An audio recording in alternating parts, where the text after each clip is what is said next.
Bueno, podemos decir que en este día vamos a comenzar ya una formación orientada, guiada hacia de menos a más, es decir, de que va a llevar una continuidad. Sí, en las otras formaciones hablamos de, por ejemplo, cómo realmente se reza el Gloria, el Ave María. Hicimos unas meditaciones de los misterios del Rosario, corrigiendo algunas cosas, ¿no? Pero ahora ya vamos a comenzar a comenzar como quien dice de cero e ir avanzando hasta que lleguemos, por ejemplo, a los grados de oración, lleguemos a la recepción adecuada de los sacramentos, a la práctica de las virtudes, el desarrollo del organismo sobrenatural, hasta que vayamos avanzando con los medios secundarios, primarios de santificación, luego los secundarios, etc. Y ahí vamos a hablar también de los carismas, porque los carismas son importantes, porque los carismas Dios los dio y hay que, sabiéndolo utilizar realmente para que Dios los dio, ellos tienen una misión en nuestra salvación, en la evangelización e incluso en nuestra santificación. Y luego lo haremos al final también de los fenómenos místicos, que no es igual a los carismas, hay una diferencia. Entonces vamos a comenzar hoy hablando, porque como dice el padre Antonio Roy Marín, ¿no? Cuando uno va a hablar de algo, uno tiene que decir, bueno, ¿de dónde voy a partir y a dónde quiero llegar? Entonces, toda la vida cristiana tiene un fin que coincide con el fin inicial de la creación, que no es otra cosa de buscar la gloria de Dios. Dios creó todas las cosas gratuitamente, todo, absolutamente todo lo que existe en el universo, y especialmente a nosotros, los seres inteligentes, humanos y angelicales, dándonos, en eso somos semejantes a Dios, que tenemos inteligencia, tenemos voluntad, tenemos un alma espiritual, un espíritu que entiende, que piensa, que ama, como Dios piensa y ama. Igual los ángeles, sino que ellos no tienen cuerpo. Sobre todo nosotros estamos llamados a buscar a Dios, a glorificar a Dios. Es decir, que Dios creó todo gratuitamente. Nosotros no merecemos ni existir, que no tenemos ni un mérito para nuestra existencia. Dios nos la dio gratuitamente. Pero podemos decirlo así, entre comillas, ¿no? Porque Dios es generoso y Él es incondicional. Pero sí tenemos la condición o la obligación de buscar en todo y en primer lugar la gloria de Dios. ¿Por qué? Una vez escuchaba yo un impío diciendo que ese Dios es orgulloso, que quiere que lo pongamos a Él en primer lugar y que solo pensemos en glorificarle a Él, pero que Él no dio la existencia. O sea, si Él no hubiera querido, no existimos y se acabó. O sea, es una tontería pensar que Dios es orgulloso y egocéntrico, ¿sí? O sea, no nos hace y Él existe solito y punto, pues. O sea, no tiene sentido, ¿sí? Entonces, nuestro primer tributo es buscar en todo la gloria de Dios. Que eso dice Royo Marín, que nosotros tenemos que, ese es el fin de nuestra vida. Y para nosotros tiene que ser una obsesión buscar la gloria de Dios. Y, digamos, el segundo fin o una meta o el fin secundario es nuestra santificación. Pero nuestra santificación está unida a la gloria de Dios. ¿Por qué? Porque nosotros por el pecado original perdimos la santidad. Entonces nuestra semejanza a Dios quedó deteriorada, quedó disminuida. Ya no somos la imagen inicial de Dios, la imagen también quedó deformada. Entonces, en otras palabras, perdimos ser santos como Dios es santo. Entonces, eso hizo el pecado original, como nosotros sabemos. Y por eso Jesús vino al mundo. El hombre incapaz de sanarse o de autosanarse a sí mismo, que es uno de los grandes errores que está cometiendo la humanidad. El hombre quiere salvarse a sí mismo, ¿no? Entonces, es un error gravísimo. Solo Dios nos puede salvar. Entonces, por eso Dios envió a su Hijo para que, derramando su sangre, como sabemos nosotros, muriendo y resucitando, nos pueda restituir, para que nosotros comencemos poco a poco a buscar el fin con el que Dios creó a la creación y especialmente a nosotros. O sea, buscar la gloria de Dios. Pero la única manera en que nosotros podemos buscar la gloria, alcanzar a darle la gloria a Dios, es si nos santificamos. Porque la santificación está unida directamente a la gloria de Dios. Es decir, entre yo más soy santo, más puedo amar a Dios. Y eso quiere decir que le puedo dar más gloria. Por eso, renunciar a la santidad es renunciar a glorificar a Dios. Cada vez que yo no me interesa ser santo y no busco en primer lugar ser santo, yo lo que estoy diciendo con esto es que yo no quiero glorificar a Dios. Por eso es por eso el santo glorificaba a Dios cada vez más, cada vez más, cada vez más. Y por eso le dolía tanto cuando cometía un pecado, aunque fuera un mínimo pecado venial. Sé que hacían fuertes reparaciones y lo lloraban vivamente porque estaba en juego la gloria de Dios. No su amor propio. Eso para ellos era secundario. Ellos eran finos y se preocupaban por buscar la santidad porque estaba unido a la glorificación de Dios, ¿verdad?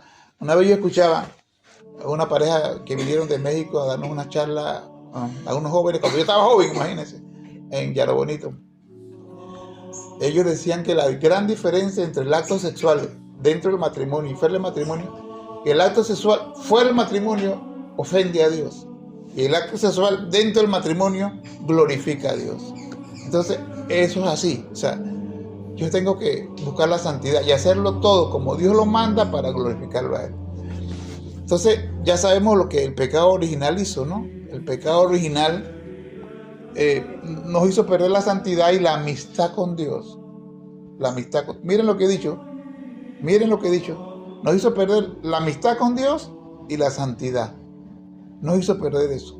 Entonces, al desligarnos de Dios, al hombre, cuando lo digo nosotros, digo a nivel, el ser humano en general, ¿no? Desde el principio, Adán y Eva, al desligarnos de Dios, quedamos nosotros en el caos, quedamos perdidos. Por eso, en la inteligencia, ustedes deben saber que nosotros tenemos un cuerpo físico que tiene exteriormente los 5 sentidos, a saber, vista, olfato, gusto, tacto y oído, 5 sentidos. Y dentro de nuestro cuerpo está nuestra alma espiritual. Nuestra alma es lo mismo que el espíritu. El alma es espiritual, eso quiere decir que no es material. Entonces, el alma tiene una voluntad unida a ella. Para la próxima tenemos que conseguir un tablerito para hacerlo bien. Yo voy a ver si lo consigo ahí un tablerito para explicarle, ¿no? El alma espiritual y tiene una voluntad pegada a ella y un entendimiento arriba. Ambas llegan al alma, pero la inteligencia pasa por la voluntad, porque la inteligencia es la luz de la voluntad. La voluntad es ciega y la inteligencia es la que le da la luz a la voluntad. La inteligencia juzga qué es verdadero, qué es falso, para que entonces la voluntad abra su corazón a lo verdadero.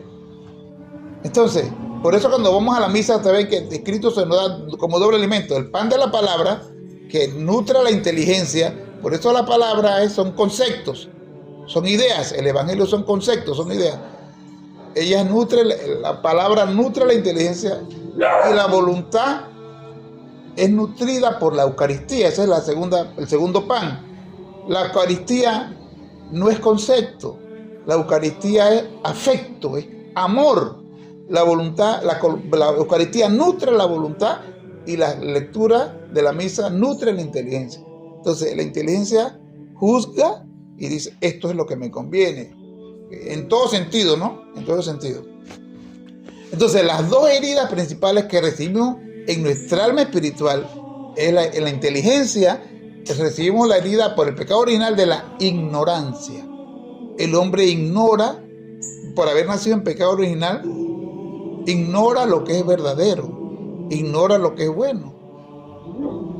Por eso Jesús vino y dice San Pablo, escogió la evangelización. ¿Y qué es la evangelización? Es la aplicación de la palabra, o sea, Cristo en conceptos, en razones. No basta la conciencia, sí, Dios puede hablar en la conciencia, pero la conciencia puede ser perversa y engañosa.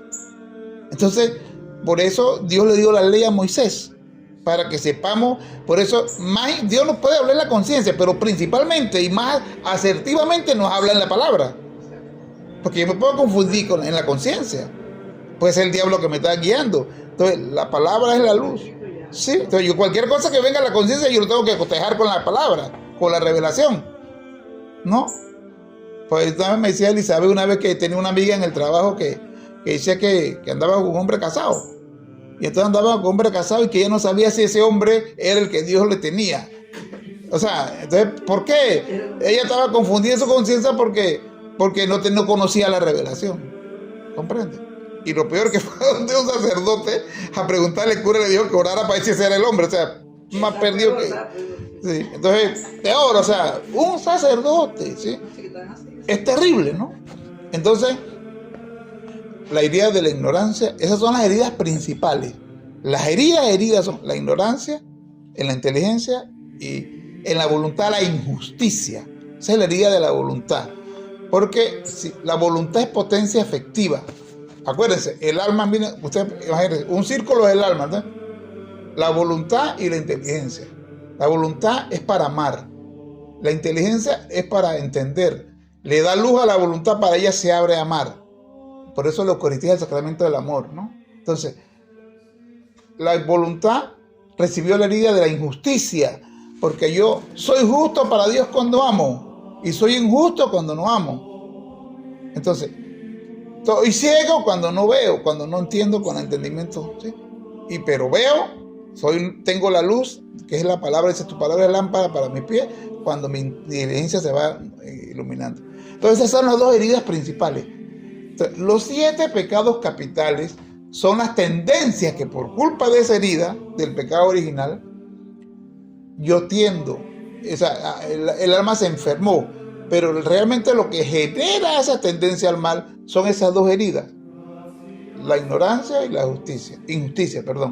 Entonces, esa herida del pecado original se manifiesta de 7 maneras, ¿no? La soberbia, la ira, en este orden. La soberbia, porque la soberbia es la tapa de la olla que nos tapa, nos tiene tapados.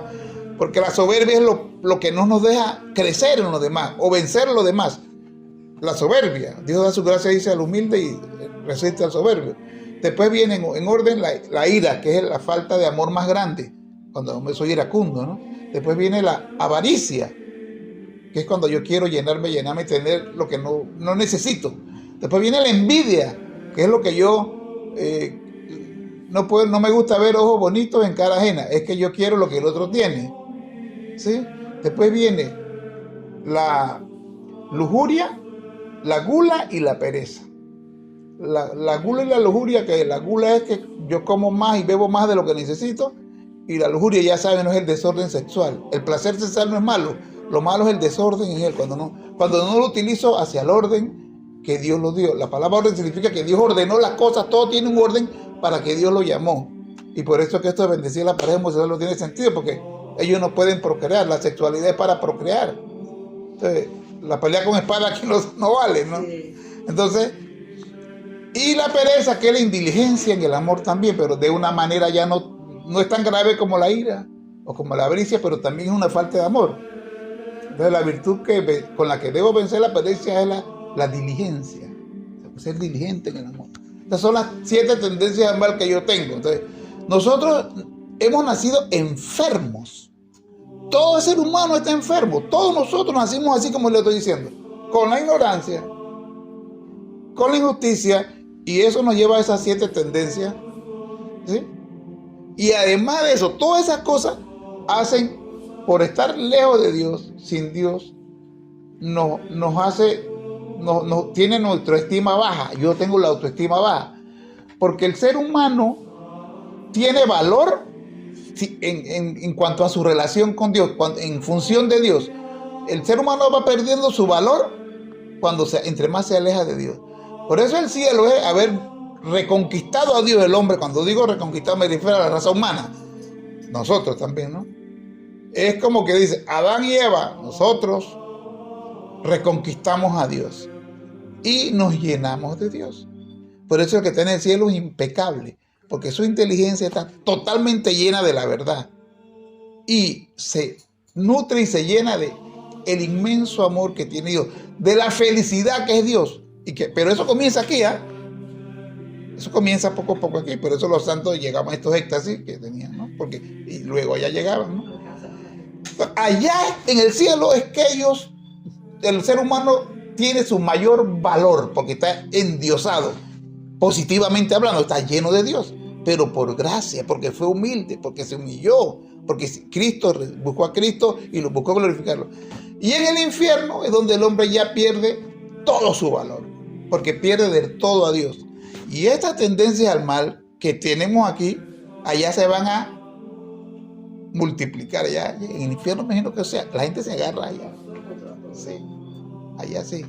¿Quién no habrá allá? Entonces el ser humano pierde su valor. Los que están en el infierno mejor no hubieran existido, realmente, porque van a sufrir eternamente. Y no está vacío, ¿eh? Como dijeron por ahí. Sí, entonces, las cosas son así. Pero ya nosotros sabemos lo que pasó.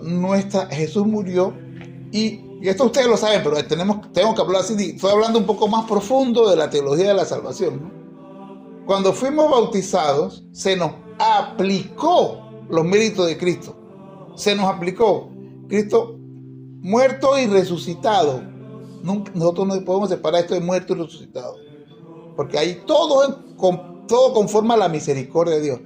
Como dice San Pablo, si Cristo no hubiera resucitado, van afuera nuestra fe, nuestra esperanza.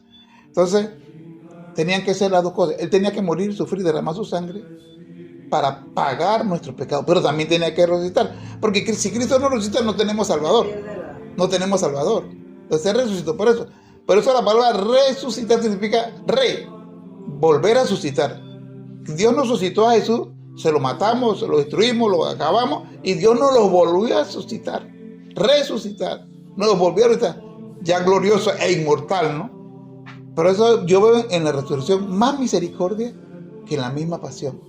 Porque ¿quién de nosotros nos volviera a dar a su hijo después que se lo desbaratamos? O sea, Dios dio más amor cuando volvió a darnos a su hijo, a pesar de que se lo habíamos desbaratado, se lo habíamos destruido. Entonces, ahí está más misericordia de Dios. Porque si Dios no hubiera sido a Moisés, ahora no se los envió. Pues. Ahora ya se los envió a vivir lo que hicieron, pues no se lo envió más. Entonces, nos lo podía dar. Entonces, esa salvación se nos aplica en el sacramento del bautismo. Recuerdan que yo dije amistad y santidad hace un rato. La gracia, la herida del pecado original es borrada. Por eso ustedes ven que el símbolo físico o la materia, quise decir, del sacramento del bautismo es el agua. Porque eso, miren aquí, el agua lava, limpia. Imagínense, el agua viva. Esa agua es más fuerte que cualquier ácido que tú quieras utilizar para limpiar lo que tú quieras.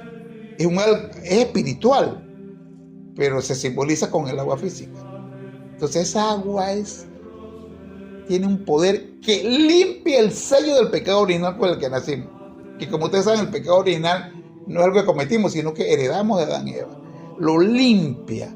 Y otra cosa que se nos hace en el bautismo es que se nos unge con aceite. El aceite simboliza la gracia santificante. ¿Qué perdimos cuando pecamos? La amistad y la santidad con Dios. La palabra gracia se traduce amistad. Por eso dice el Señor le dijo a la serpiente, pondré enemistad entre ti y la mujer. Entonces, si María nació en amistad con Dios, entonces es enemiga del demonio. Al ser enemiga del demonio, es amiga de Dios. Jaire que Jaritomene, alégrate llena de gracia. Entonces el ángel dice, tú naciste en gracia y en amistad con Dios. Nosotros no. Se nos dio, la gracia significa la amistad. Entonces comenzamos a ser amigos de Dios y empezamos a tener derecho a merecer. Eso se llama mérito sobrenatural, no natural. Ahí, y esa gracia, además de que nos hace amigos de Dios, también se llama santificante. Recuerden, perdimos la amistad y la santidad. Entonces Dios es inmenso, es increíble lo que Dios. Y la gente está juntos como hermanos, no saben dónde están parados. Y los curas no nos enseñan. Entonces esa gracia que nos devuelve la amistad con Dios, aunque supera esa gracia que tenían Adán y Eva, porque además de amigos nos hace hijos de Dios. ¿Sí? Ajá. Y la gracia santificante, esa gracia santificante es una gracia en potencia. Ese aspecto de la gracia es en potencia, porque la amistad es como un pequeño germen, pero tiene que crecer, se tiene que desarrollar la santidad.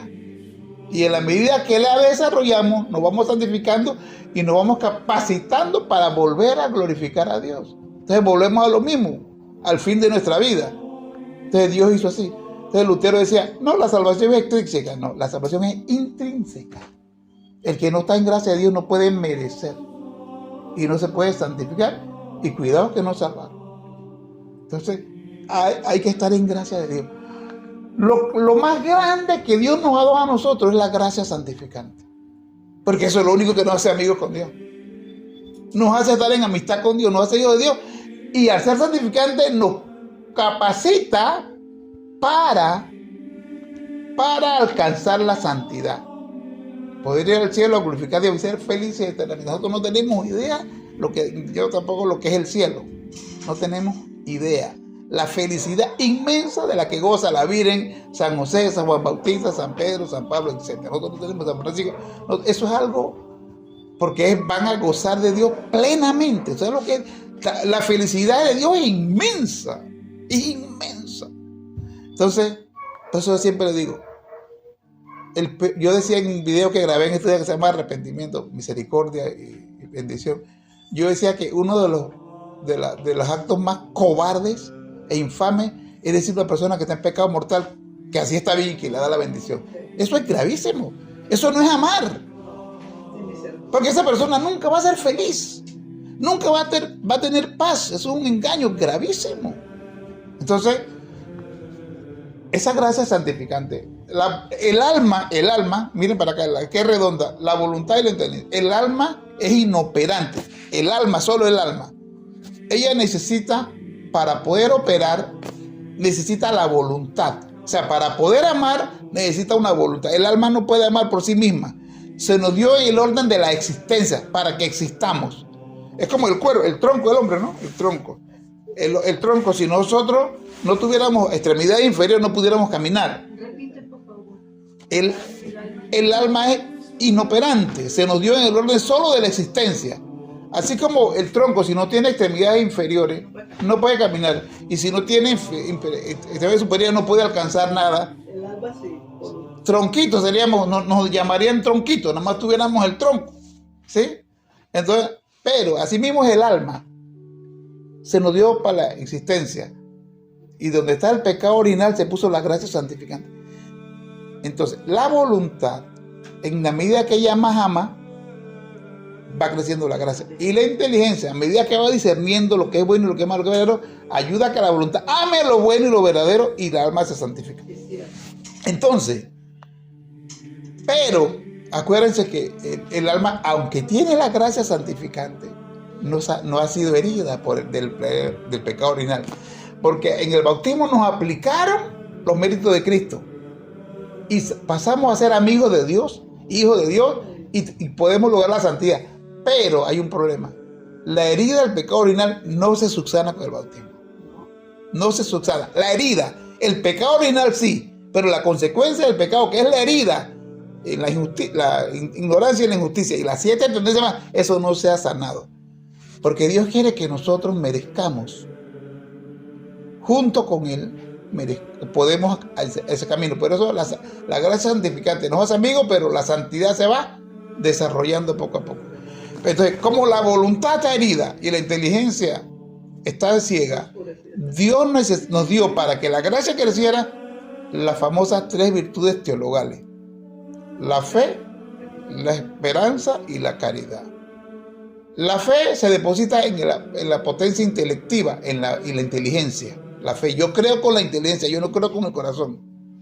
La fe se deposita en la inteligencia y en la voluntad. ¿Qué es potencia? ¿Qué potencia es la voluntad? ¿Cuál es su característica? ¿Para qué sirve? Afectiva. Para amar. Es afectiva, exacto. Está clarita ya. Y si no está clarita, no. Sí, está clarita. Es afectiva, es para amar. Y la inteligencia para entender, para razonar. Entonces, la fe va allí. Y en la voluntad va la caridad y va la esperanza también. Ellas tienen que ver, porque si el alma se desespera, no puede amar. Si se abandona y tiene paciencia, puede amar. Por eso lo peor que nosotros podemos hacer es desesperarnos cuando tenemos un problema, no angustiarnos, porque entonces ahí sí manda a todo el mundo para la porra. Ahí trabajan las 7, la soberbia. Sí, claro. La activa, ¿no? Entonces, fe, la inteligencia, esperanza y caridad. Esas 3 virtudes teologales, se llaman teologales porque nos unen directamente con Dios, son las que para que yo me relacione con Dios. Son teologales porque me relaciono con Dios. Son sobrenaturales porque yo no nací con ellas. Los dones naturales son los que yo nací cuando Dios me creó. Las manos, los pies y nuestra alma espiritual. La inteligencia, la voluntad y el alma espiritual. Esos son dones naturales. Cuando Dios me creó, me dio. Lo sobrenatural es lo que se añade en el bautismo. La gracia santificante, las virtudes teologales, fe, esperanza y caridad. Ellas tres me relacionan con Dios. Son infusas porque se nos infundieron. ¿No, chicos? La Virgen María es diferente. Ella sí nació en gracia y con estas virtudes. Entonces ella sí, la gracia santificante que ella tenía y la fe, la esperanza y la caridad son naturales. No son sobrenaturales porque no se le fundieron después. Ella ya, en otras palabras, ella ya nació bautizada. ¿Sí me explico? Ellas no se le infundieron. Son sobrenaturales, sí, pero son sobrenaturales porque la une con Dios, pero son naturales porque nació con eso. Pero no fueron infusas, porque no se le infundieron luego de haber existido. Eso es lo que los protestantes no entienden. Bueno, y ahí está en la Biblia, 1.26, Lucas 1.26, 26, 28. Entonces, luego vienen las virtudes morales, que son la prudencia, la justicia, la fortaleza y la templanza. La prudencia se pone al lado de la fe, también en la inteligencia. Yo soy prudente. Ser prudente es un ejercicio de la inteligencia. Hay gente que es imprudente, tonto, pero en la palabra. No piensan, no son prudentes, viven de imprudencia, de imprudencia, de imprudencia, de imprudencia. Entonces, al lado de la fe está la virtud moral una es teologal y la otra es moral. Ahora les explico lo que significa la palabra moral. Y luego viene la virtud de la justicia. Recuerden que la herida de la voluntad es la injusticia. La herida de la voluntad del pecado es la injusticia. Entonces viene la justicia y la fortaleza. Ambas virtudes nos unen, fortalecen la caridad. La justicia y la fortaleza. Y la templanza dice que está en el quicio, o sea, donde se une el alma con el espíritu. Esto es algo, San Juan de la Cruz lo explica un poco, ¿no? Pero esto es algo donde el alma se une con el cuerpo. Hay una unión y eso está en el cerebro.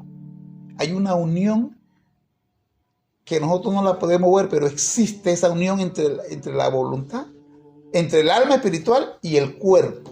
Dice, ahí se pone la templanza. Porque la templanza es la virtud que viene a regir las dos concupiscencias desordenadas, que son la gula y la lujuria. Recuerden las dos heridas del pecado original. ¿Eran 7? Sí, pero esas dos heridas, esas dos específicas, no sé si son 7, pero diga estas dos. La templanza viene a combatir estas dos. Y de ahí se derivan la virtud de la castidad, etcétera, etcétera. Bueno, pero estas son las principales. La moral, las dos morales, la justicia y la fortaleza. Van a la voluntad. Y la templanza está en el quicio, va a darle duro a la lujuria. Por eso cuando ustedes tengan una tentación sexual, hay que pedirle a Dios que, eso es que se hizo a los jóvenes, que actúe la templanza. ¿Sí? Y cuando usted ve que se nos va creciendo la barriga, estamos comiendo más, Señor, que actúe, eso lo explica Roger Marín, que actúe la templanza. Ahí decimos, Señor, cuando tenemos un problema, dame templanza, dame fortaleza. Cuando tenemos un problema, una necesidad, una prueba, es la fortaleza la que tiene que. Dios, fortaléceme para que no pierda la esperanza, virtud teologal, y para que pueda amar, virtud teologal. Entonces, las virtudes morales no me unen directamente con Dios, pero impiden que me desuna con Dios. Son como la custodia de la fe, la esperanza y la caridad. Entonces, son como una valla defensiva para que yo no pierda la fe. Entonces, ellas rigen mi relación horizontal. La fe, la esperanza y la caridad teologal me unen directamente con Dios. Yo creo en Dios por la fe. Yo espero en Dios por la fe. No espero en nadie, ¿eh? Usted no espera en nadie, porque eso nos vamos a estar frustrados. Y usted ame a Dios primero, ¿sí? Y el amor al prójimo es una consecuencia de amar a Dios. Entonces, estas virtudes morales rigen mi relación con los demás, pero también mi relación conmigo mismo, porque resulta que la gula y la lujuria están en mí. Entonces, mi relación con mi cuerpo, que tiende al mal, y relación con los demás. Por eso se llaman morales, ¿verdad?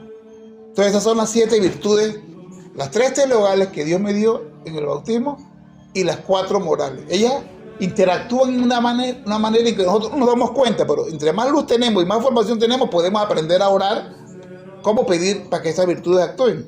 Pasa lo mismo con la gracia conyugal. El cónyuge tiene que pedir a Dios que esa gracia conyugal que tenemos actúe cuando hay problemas entre las parejas, ¿no? Por ejemplo. Entonces, además de las 7 virtudes, 3 teologales, y estas virtudes son sumamente importantes y la gente no tiene idea de eso.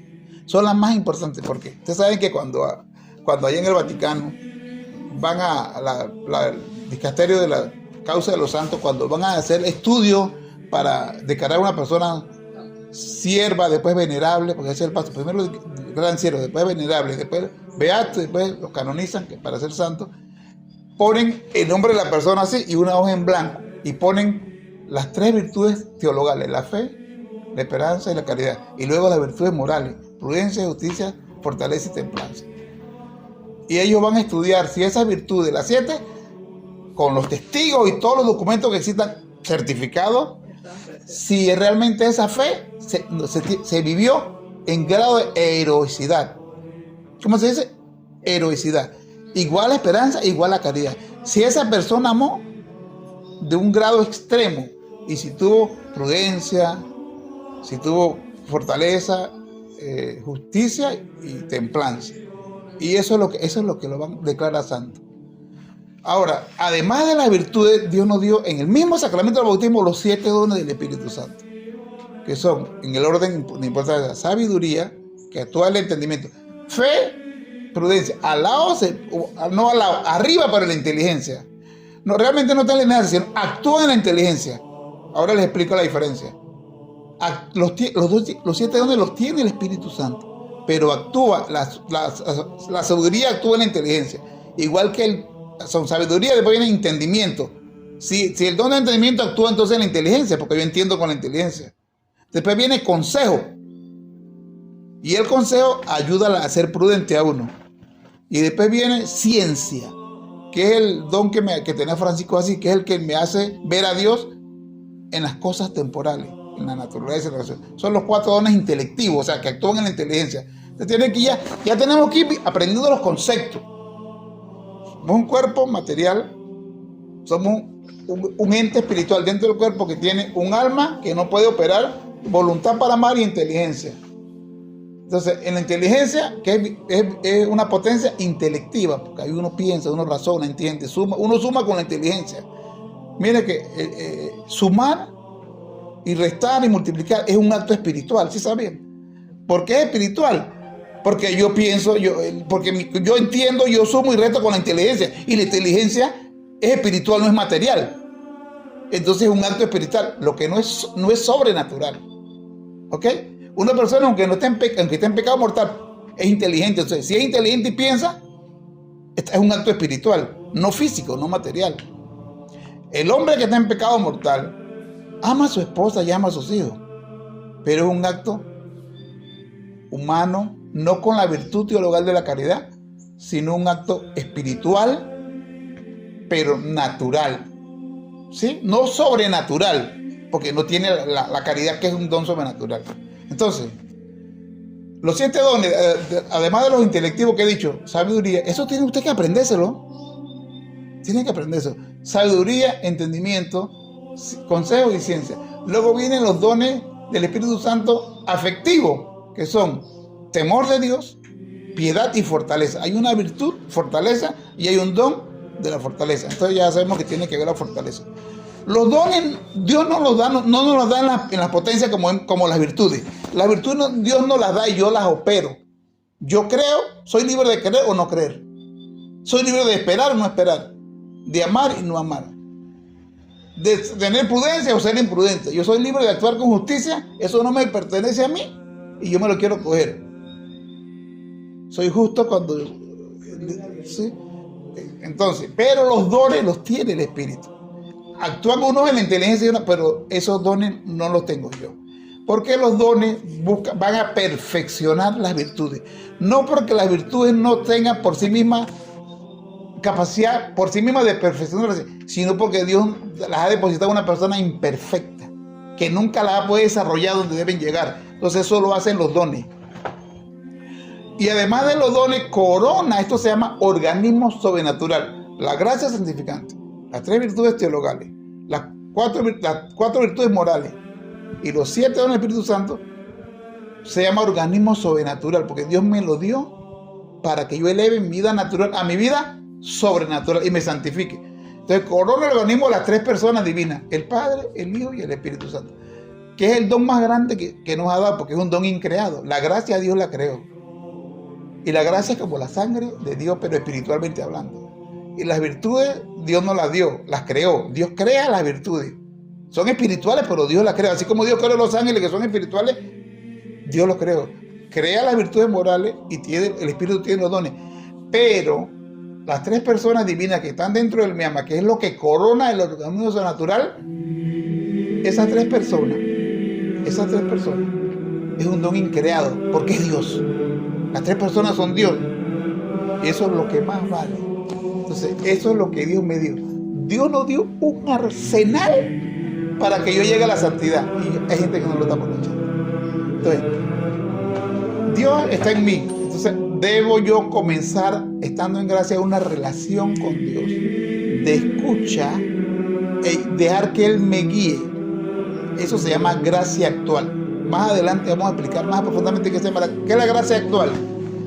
Esto que he dicho, el organismo sobrenatural, que es la gracia santificante, las 3 virtudes teologales, las 4 morales, los dones del Espíritu Santo y la habitación de Dios, también se conoce como gracia habitual, porque está como un hábito ahí siempre, a menos que yo cometa un pecado mortal.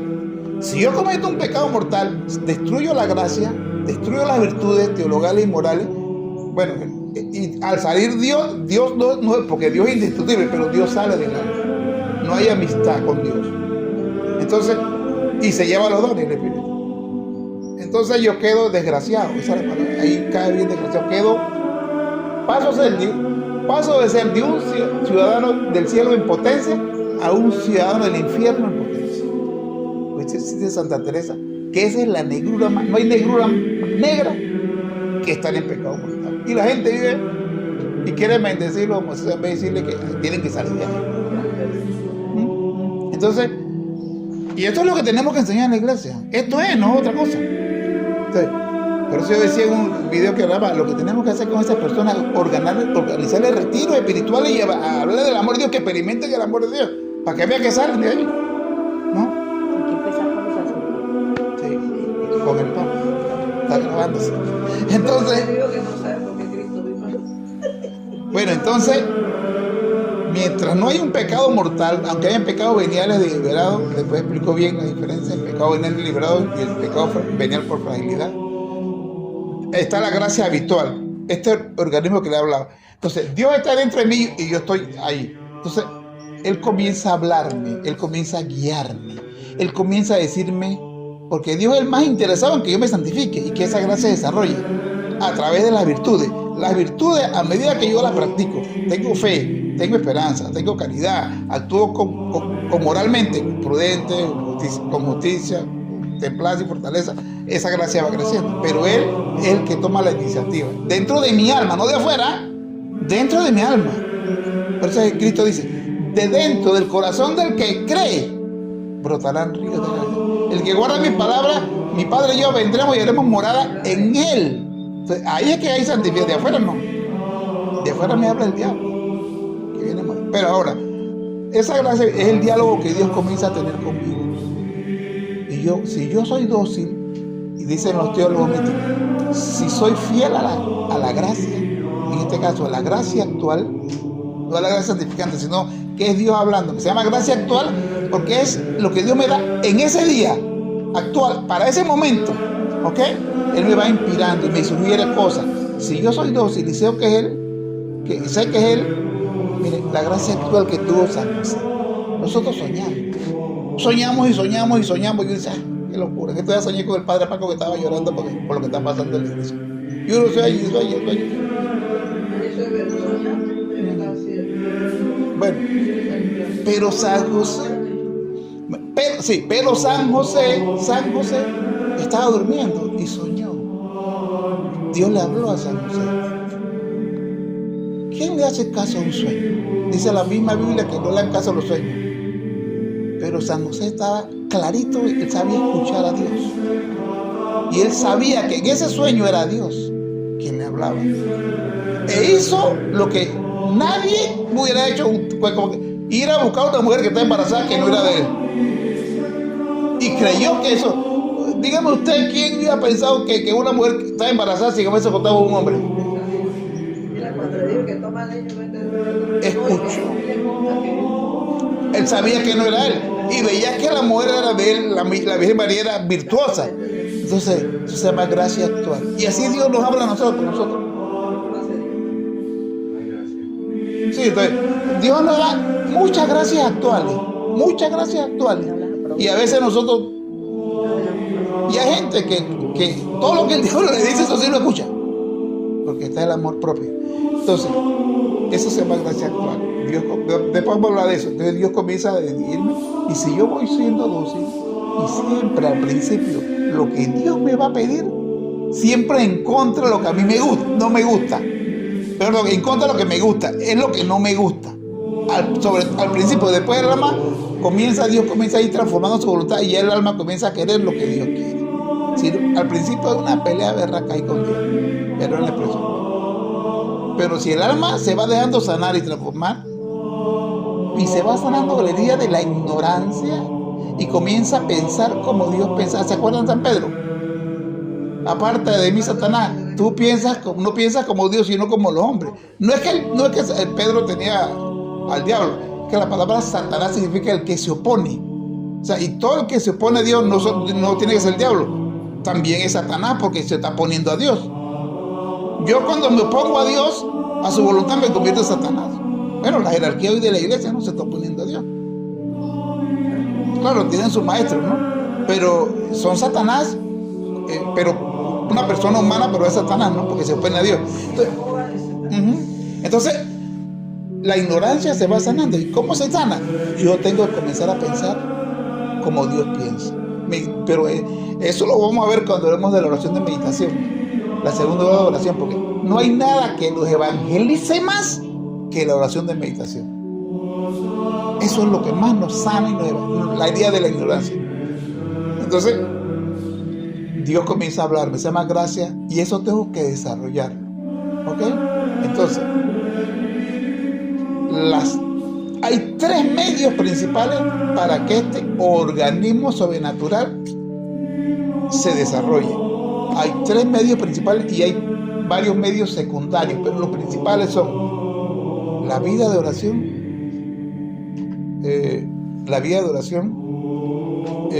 la práctica de las virtudes y la recepción adecuada de los sacramentos. Esos son los 3 medios principales de que yo me santifique. Luego viene el secundario, eso lo vamos a hablar después. Yo estoy haciendo como una cosa así general, ¿no? Como una de lo que vamos a desarrollar. Medio secundario, la lectura espiritual, la dirección espiritual, vivir la presencia de Dios, eso lo vamos a explicar bien, ¿no? Bueno, ejercitar bien los carismas, todo eso nos ayuda a la santificación. Porque yo puedo tener un carisma. Pues yo ahora mismo le estoy enseñando a ustedes humildemente. Yo estoy dando una predicación. Pues yo te puedo decir, bueno, Alexis tiene el carisma de la predicación.